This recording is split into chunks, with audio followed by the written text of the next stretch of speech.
여러분들 영화 어떻게 좋아하시고 자주 보십니까? 우리가 보통 영화를 이야기할 때 우리나라는 충무로라고 하는 그런 말을 많이 합니다. 그래서 충무로 이렇게 이야기하는데 충무로가 어떤 그 영화의 대명사가 되어버렸어요. 그 영화는 극장을 통해서 상영이 되는데 충무로에 가면은 우리나라의 간판 극장이라고 할 수 있는 대한극장이 있습니다. 여러분들도 한 번 정도는 가서 그곳에서 영화를 보셨을 거라고 생각됩니다.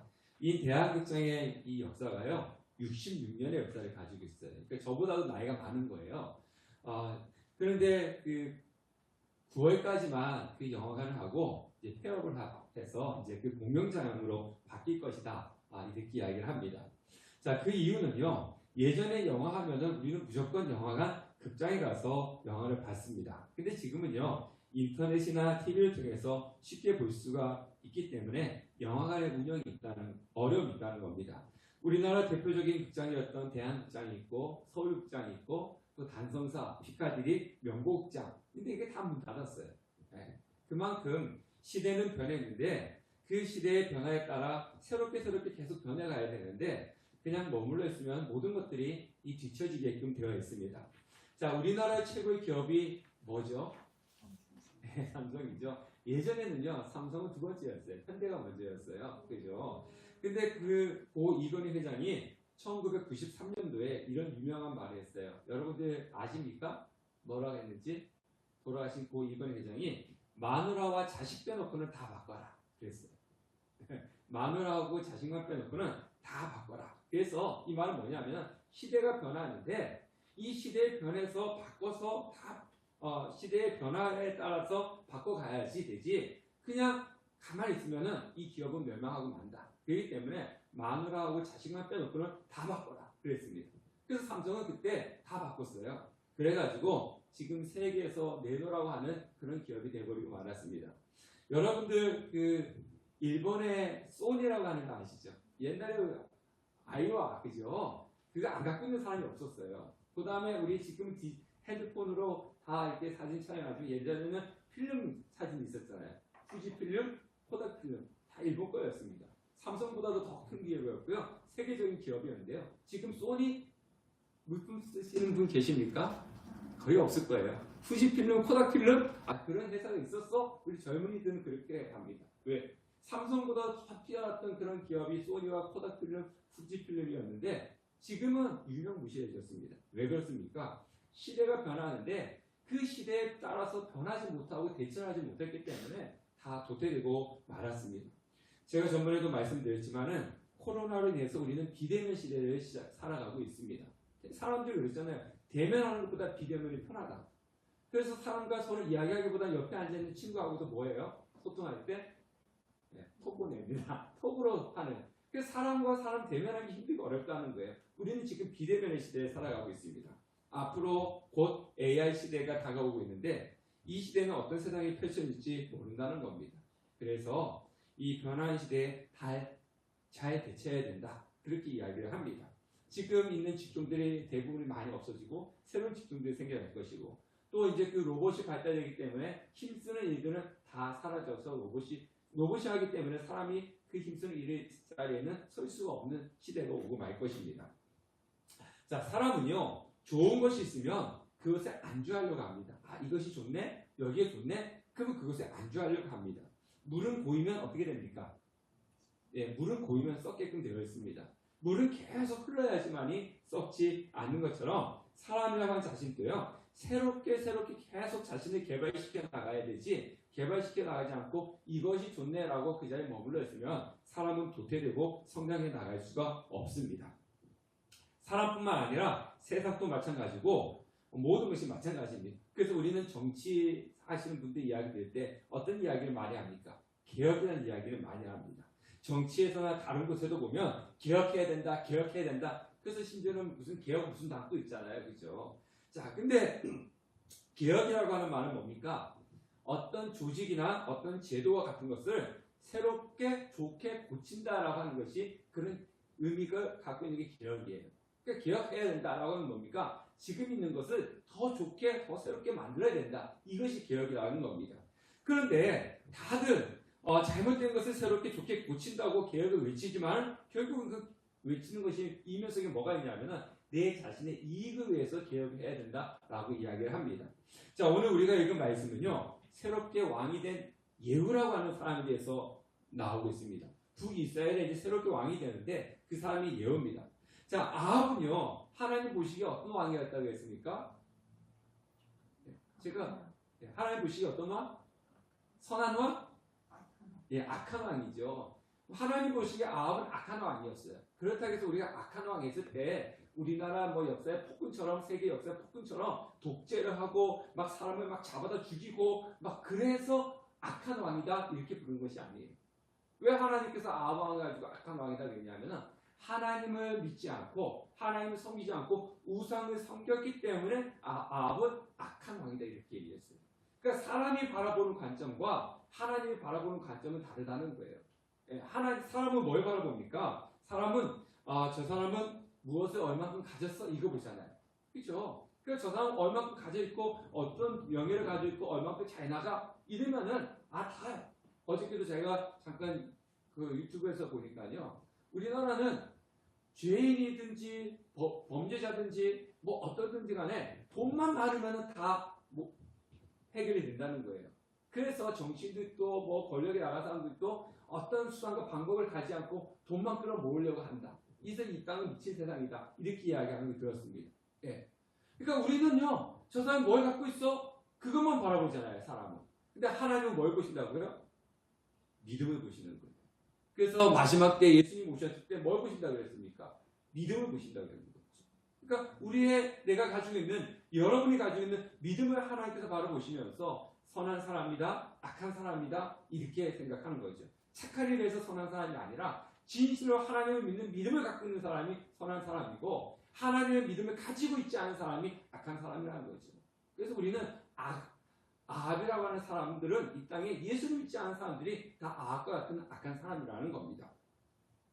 자, 아합 왕은 너무나 악했기 때문에 하나님께서 이제는 이대로 놔두면 안 되겠다. 이 북이스라엘을 새롭게 개혁해야 되겠다라고 하는 그런 필요성이 느꼈습니다. 그래서 하나님은 예후라고 하는 사람을 북이스라엘 왕으로 삼아가지고 개혁을 시작하신 것입니다. 자, 하나님의 선지자 엘리사가 자신의 제자를 당시 군대 장관이었던 그 예후에게 기름을 부어가지고 북이스라엘 왕으로 삼았습니다. 그리고 왕이 된 예후는 그 당시에 왕이었던 아합의 아들 여호람을 죽이고 그 안에 그 이세벨도 죽이고 아합의 모든 왕자들을 다 죽였습니다. 다 죽였어요. 그리고 두 번째로 한 일이 뭐냐면 방금 우리가 읽은 그 성경 말씀이라는 겁니다. 바알과 아세라 우상을 척결했습니다. 그래서 예후가 바알을 없애기 위해서 어떤 계책을 했습니까?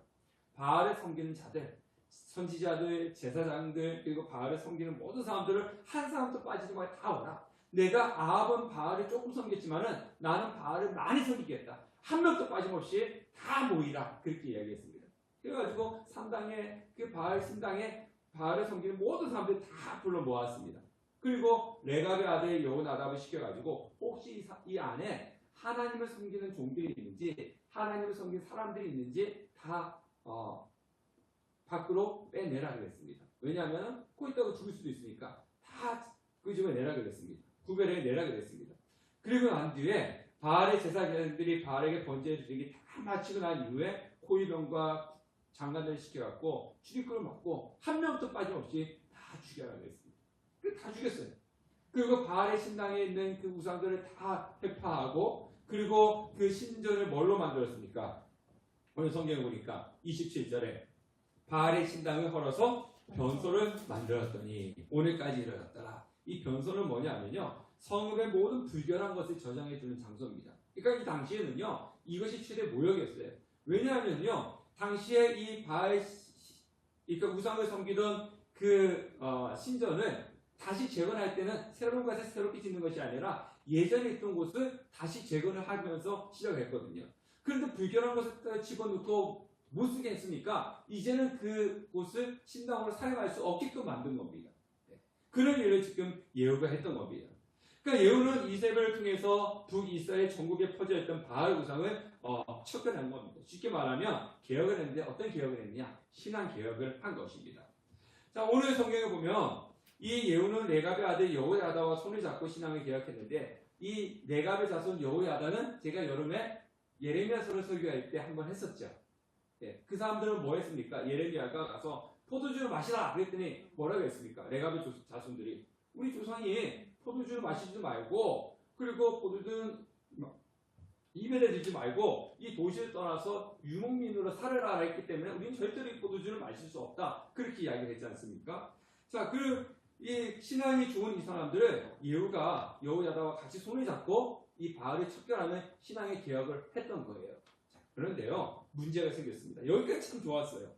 예후의 개혁이 온전히 진행되는 것 같은데 이제 문제가 생겼습니다. 이것 때문에 이 레갑의 자손 여호야다와 갈라지게 되었고 여호야다는 포도주에 입도 되지 않고 그리고 유목민으로 살게 된 겁니다. 자, 28절부터 29절 읽어보도록 하겠습니다. 다 같이 시작. 예후가 이와 같이 이스라엘 중에서 바알을 멸하였으나 이스라엘에게 범죄하게 한 느밧의 아들 여로보암의 죄 곧 베델과 단에 있는 금송아지를 섬기는 죄에서는 떠나지 아니하였더라. 자, 예후가 어떻게 했다고요? 바알을 멸했어요. 바알은 다 죽이고 다 멸했는데 무엇을 멸하지 않았습니까? 베델과 단에 있는 금송아지를 멸하지 않았다는 것입니다. 멸하지 않고 섬겼다는 거예요. 자, 그러면 예후는 왜 바알은 그렇게 다 없앴음에도 불구하고 금송아지는 그냥 놔두고 섬겼을까요? 그 이유는 하나입니다. 자, 이스라엘 백성들은 하나님을 섬길 때 어디 가서 제사 드려야 됐습니까? 한 곳이에요, 한 곳. 제사 드리는 곳이. 예루살렘에 있는 하나님의 성전이었습니다. 근데 지금 북이스라엘은 예루살렘이 없잖아요. 남유다에 예루살렘이 있잖아요. 그러면 북이스라엘에 있는 사람들이 제사를 드리러 어디로 가게끔 되었습니까? 남유다 예루살렘으로 가다가 이 사람들의 마음이 남유다로 가고 자기한테는 떠날까봐. 자기한테 떠나면 어떻게 됩니까? 자기는 왕자리를 잃을 수도 있기 때문에 남유다 내려가지 마. 그 대신에 이 단과 베델에 있는 금송아지 이것이 하나님이야. 여기 섬기면 돼. 굳이 예루살렘까지 갈 필요가 없어. 그래서 금송아지를 남겨두고 섬기게 되었던 것입니다. 자, 그러면 결국은 무엇이냐? 바알을 없앴던 것은 뭐냐면 누가 바알을 열심히 섬겼어요? 아합이잖아요. 자기의 전에 있는 그 왕이 바알을 열심히 섬겼지 않습니까? 그러니까 그 정권을 무너뜨리기 위해서는 이 바알을 없애야 되는 거예요. 네. 그리고 나서 자기는 철저하게 뭐야? 자기가 왕위권을 유지하기 위해서는 이 금송아지 섬기면서 자기의 왕권을 유지하려고 했던 겁니다. 결국은 뭐냐? 이 예후의 것은 뭡니까? 모습은 자기 중심적인, 자기 이익을 위한 개혁이었다는 거예요. 자, 우리 30절 말씀 읽어보도록 하겠습니다. 시작. 예후에게 이르시되 내가 나보기에 정직한 일을 행하되 잘 행하여 내 마음에 있는 대로 아합 집에 다 행하였은즉 내 자손이 이스라엘 왕위를 이어 4대를 지내리라 하시니라. 자, 그러면 제가 앞에서 말씀드렸듯이 개혁이라고 하는 건요, 내 자신의 이익이 들어가면 개혁이 될 수가 없습니다. 자신의 이익이 들어가면 예후처럼 이것은 잘못된 것인 줄 알면서도 이것을 척결해야 되는 줄 알면서도 이것이 나의 이익이 되면 어떻게 되는 거죠? 어떻게 하겠습니까? 없애는 것이 아니라 놔두게끔 되어 있어요. 네. 그러니까 이 개혁이 안 되는 겁니다. 금송아지를 섬기는 것이 잘못된 것인지도 알지만 자신의 왕권 유지를 위해서, 자신의 이익을 위해서 금송아지를 내버려 준 것입니다. 자, 그러면요, 우리가 여기서 과연 이 예후를 통해서 하나님이 우리에게 주시고자 하시는 말씀이 무엇이냐는 것을 살펴봐야 됩니다. 그냥 단순히 아합을 예후가 척결했대, 그리고 이 바알을 없앴대, 뭐 이거 이야기하려고 하나님께서 성경의 이 이야기를 기록해 놓은 것이 아닙니다. 예후의 모습이 우리의 모습이기 때문에. 네. 무슨 얘기냐? 예후는 바알은 아주 나쁜 것이라고 생각해서 없앴지만 금송아지를 섬기는 것은 바알을 섬기는 것보다는 나쁜 것이 아니야. 이런 생각을 가지고 있었다는 거예요. 예후가 하나님의 말씀을 기준으로 삼았다면, 하나님의 말씀이 기준이었다면 바알도 우상이고 금송아지도 뭐예요? 우상이잖아요. 그럼 어떻게 해야 됩니까? 둘이 다 없애야 되는 거죠. 근데 하나님의 말씀이 기준이 아니고 자기가 기준이 되니까 이거 바알은 나쁜 거야. 없애야 되는데 금송아지 이 정도는 괜찮아. 이래서 놔뒀다는 거죠. 쉽게 말하면 이런 겁니다. 제가 요즘 신앙생활을 좀 개혁해야겠다, 새롭게 해야겠다. 그게 다짐을 하는 것이 있어요. 그게 뭐냐면은 새벽 기도입니다. 코로나 이전에는 이 새벽 기도에 와서 기도하시는 성도님들이 좀 계셨어요. 그러다 보니까 성도님들 와서 새벽 기도 하시니까 제가 새벽 기도도 열심히 준비하고 일찍 나와서 다 좀 긴장해서 새벽 기도인들 했는데 코로나 때부터 이제 새벽에 와서 기도하시는 분들이 없어졌습니다. 네. 그러다 보니까 지금까지도 새벽에 새벽 기도 오시는 분들이 없어요. 그러니까 제가 이렇게 새벽에 딱 일어납니다. 근데 일어나면은 제가 오늘 몸 상태가 별로 안 좋아요. 그럼 어떤 마음이 되겠습니까? 그렇죠. 안 가고 싶죠. 제가 오늘 몸 상태 오늘 몸도 안 좋은데 어차피 이따가 낮에 교회 가서 기도할 건데 일단 낮에 가서 기도하면 되지. 이러면서 새벽 기도에 종종 빠집니다. 그것도 늦기도 하고요. 그래서 제가 저의 모습을 보면서 이러면 안 되겠다. 이건 내가 몸이 좀 피곤하니까 오늘 좀 늦어도 되겠지. 내가 좀 오늘 몸이 안 좋으니까 오늘 빠져도 되겠지. 이건 누구 생각이에요? 저 생각입니다. 저희 이익의 생각입니다. 예. 이것을 바꿔야 되는 것이 개혁이라는 거예요. 여러분도 마찬가지일 수도 있습니다. 나는 주일에 예배 나가기 때문에 가끔씩 예배 빠질 수 있지. 바쁘니까, 피곤하고 힘드니까. 그러면 내가 예배 시간에 조금씩 늦을 수 있지. 이런 사정도 있고 저런 사정도 있으니까 이건 지극히 누구 생각이라는 거예요? 여러분 생각이다. 하나님 입장에서 생각하면은 그것이 허용이 되지 않는데 내 입장에서 생각하니까 조금 피곤하니까 오늘 새벽 예배 좀 늦어야 되고 조금 피곤하니까 오늘 가지 말고 낮에 가서 어차피 새벽 기도하나 낮에 기도하는 건데 어차피 예배 오늘 너무 피곤하니까 한 번 정도 빠질 수 있지. 오늘 내가 몸이 또 그러니까 늦게 했으니까 좀 늦을 수도 있지. 이건 지극히 내 생각이라는 거죠. 예후가 그랬습니다. 바알은 나쁜 거야? 금송한 정도는 괜찮은 거야? 이건 예후의 생각이었다는 거예요. 하나님 말씀에 보면 바알이든지 금송하든지 없애야 되는 겁니다. 그렇다고 뭐 새벽 기도에 좀 빠졌다고 죄라는 소리도 아니고 주의 예배에 가끔씩 결석했다고 죄라는 소리 그런 건 아닙니다. 근데 내가 기준이 되다 보니까 나의 상황에 맞춰서 신앙생활을 하게 되더라 이 이야기입니다. 자, 그래서 우리는 항상 괜찮아 그러지 않습니까? 내가 오늘 예배에 좀 빠진 거 몸이 피곤하니까 빠진 거 괜찮아? 그리고 좀 늦은 것도 좀 괜찮아? 이러면서 자꾸 자기를 합리화시켜 나가는 것입니다. 이런 모습이 바로 예후의 모습이라고 하는 겁니다. 우리의 믿음은요 매일같이 어떻게 해야 됩니까? 새롭게 되어야 됩니다. 개혁해야 되는 겁니다. 계속 우리의 믿음은 날마다 새롭게 변화가 되어야 되는 것입니다.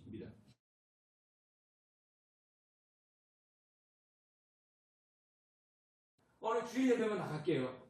목사님, 저는 주일 예배만 열심히 나가고 그 외의 거는 하지도 않겠습니다. 이렇게 마음 먹고 계신 분들이 계실 겁니다. 그러면요, 주일 예배 열심히 하겠다 그러다가 주일 예배 한 번, 두 번 빠지게 되면 그 횟수가 어떻게 됩니까?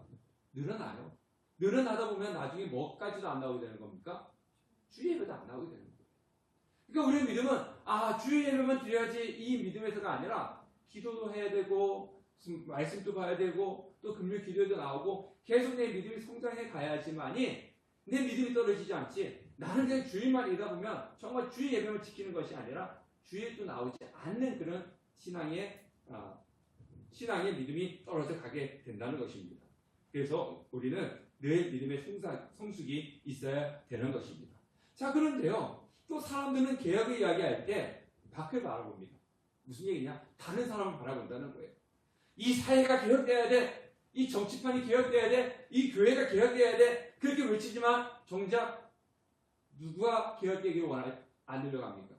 내 자신이 개혁되지 않으려고. 자신은 새롭게 변하지 않고 자신은 개혁되지 않으려고 하면서 저 사람이 바뀌어야 돼. 저 사람이 바뀌어야 돼. 이 교회가 바뀌어야 돼. 이 정치판이 바뀌어야 돼. 이 나라가 바뀌어야 돼. 이렇게 이야기합니다. 그런 곳은요. 절대 개혁이 일어나지 않습니다. 개혁은요. 내가 변해야 되는 겁니다. 저 성도님은 왜 맨날 같이 교회에 늦어? 저 성도님은 왜 가끔씩 하다 빠져? 이렇게 할 필요가 없이 내 자신이 변화되면 되는 겁니다. 내 자신이 변화될 때 그 장치가 변화되어 가는 것이지 나는 변할 생각이 없으면서 저 사람은 변해야 돼. 저 사람 변해야 돼. 이러면 안 된다는 겁니다. 교회는 그런 사람 위해서 기도하면 되는 겁니다. 자, 하나님께서는 예후를 통해서 이스라엘 개혁을 추진했는데 절반의 성공이에요. 바알은 없었지만은 금송아지는 없애지 못했습니다. 자, 그런데 우리가 사실 이 예후의 이 개혁이요 쉬웠을까요? 어려웠을까요? 어렵습니다. 이 성경에 보면 남유다에 있는 그 히스기야 왕이라든가 요시야 왕도 있고요. 이만큼 이렇게 개혁을 못했어요. 하루아침에 그냥 바알을 다 없애버렸잖아요. 이 예후가 금송아지 남겨두었지만 하루아침에 바알을 다 없애버렸어요. 바알을 섬긴 사람을 다 죽여버렸고 그 신당을 다 없애버렸고 이런 개혁은요 성경에 별로 없습니다. 그 남유다의 그 선한 왕국도 한꺼번에 그런 것을 다 개혁을 못했습니다. 그 예후의 신앙의 개혁은 엄청난 거였습니다. 자, 대단한 거였습니다. 자, 그럼에도 불구하고 금송아지를 괜찮다고 놔둔 그 이유가 31절에 나오고 있습니다. 다 같이 한번 읽어보도록 하겠습니다. 시작. 전심으로 이스라엘 하나님 여호와를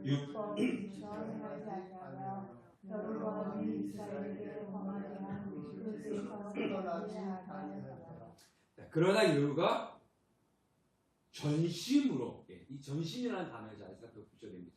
자, 전심으로 이스라엘 하나님 여호와 율법을 지키지 아니했다 이렇게 나오고 있습니다. 전심으로. 자, 그러면 우리가 열왕기하 10장 16절 말씀을 한번 보도록 할게요. 자, 다 같이 읽어보겠습니다. 시작. 열왕기하 10장 16절 아닌가요? 이건 지난주 건데. 여기 있네요. 예, 16절 시작. 이르되 나와 함께 가서 여호와를 위한 나의 열심을 보라 하고 이에 장기 번거를 태우고. 자, 여기서 10장 16절은 뭐냐면요, 여호야다를 탁 끌고 갈 때 뭐라고 했냐면은 바알을 척결할 때 여호와를 위한 나의 뭘 보라고 했습니까? 예, 열심을 보라. 여호와를 위한 나의 열심이라고 그렇게 이야기를 했습니다. 근데 앞에 31절에는 하나님께서 하신 말씀이 뭡니까? 예후가 전심으로 하나님의 율법을 섬기지 않았다. 자, 지금 예후는 자신이 뭐라고 했습니까? 하나님을 위한 열심으로 내가 지금 가서 바알을 없앨 것이다. 그래서 바알을 없앴어요. 근데 하나님의 말씀은 뭐냐면 예후가 전심으로 하나님의 말씀을 지키지 않았다. 자, 그렇게 이야기를 합니다. 자, 우리는 나의 열심을 살아가죠. 그죠? 여러분들 가서 일해야 되잖아요. 돈 벌어야 되고 살아가야 되고 이런 나의 열심이 있지 않습니까? 그죠? 근데 나를 위한 열심만큼 우리가 하나님에 대한 열심을 가져야 돼요. 전부 우리는 그런 하나님에 대한 열심이 부족해요. 하나님을 위한 열심은 없어요. 별로. 그냥 죽기 살기 나를 위해서 살아가는 것 같은데 그냥 하나님은 와가지고 그냥 주위에 한번 앉아있는 어떤 그런 사이드와 같은 생각을 하는 경우가 많이 있는데 어쨌든 우리는 하나님에 대한 열심을 가지고 있어야 되는 것입니다. 그건 당연한 겁니다. 자, 그런데요, 하나님께서 원하시는 것은 뭐냐면은 열심이 아니라 무엇을 원하신다고 그랬습니까? 전심을 원하는 거예요. 그러면 우리는 하나님에 대한 열심도 없는데 하나님은 열심보다 전심을 지금 하나님께서 요구하고 있다는 겁니다. 자, 그러면 31절에 다시 말씀을 보면요. 31절 말씀을 다시 앞으로 좀 돌려주세요. 네. 31절 말씀을 보니까 여기 이제 예후가 전심으로 이스라엘 하나님 여호와의 율법을 지켜 행하지 아니하며 여호보암이 이스라엘에게 범하게 한 그 죄에서 떠나지 아니하였더라. 자, 이렇게 이야기하는데요. 자, 이 열심에는 자기의 열심이 이 예후의 열심이 곧 누구에 대한 것이라는 것을 보여주고 있는 겁니까? 31절 말씀 보면은 하나님에 대한 열심이라고 이야기했지만 결국은 누구를 위한 열심이었느냐? 자기 자신을 위한 열심이었다는 거예요. 바알을 없애는 거 하나님을 위한 열심이라고 생각을 했는데 결국 그 밑바탕에 누구를 위한 열심이었다는 겁니까? 자기 자신을 위한, 자기 자신의 이익을 위한 열심이었다는 것입니다. 그러니까 우리가 이 예후를 통해서 우리는 예후만큼 하나님의 열심도 없지만 있다고 해도 우리는 전심으로 하나님을 위해서 살아가지 못하고 있다는 거예요. 그러니까 이 예후가 가지고 있는 그 하나님을 위한 열심이 곧 자신을 위한 열심이 곧 뭐였느냐? 우상이었다는 겁니다. 하나님 앞엔 죄악이었다는 것입니다. 자, 열심에는 항상 뭐가 따라오냐면요, 나에 대한 인정이 따라옵니다. 쉽게 얘기하면 이거예요. 내가 하나님을 열심히 이렇게 섬겼더니 하나님 나에게 축복해 주셔야 되는 거 아닙니까? 그죠? 대가를 기다린단 말이에요. 하나님에 대한 열심이 내가 얘가 열심히 나가면 하나님 나에게 축복해 주셔야겠지. 내가 하나님을 열심히 이렇게 섬기면은 하나님이 나에게 뭔가 이렇게 주셔야지. 항상 그 열심 뒤에는 뭐가 따라가느냐? 대가가 따라간다.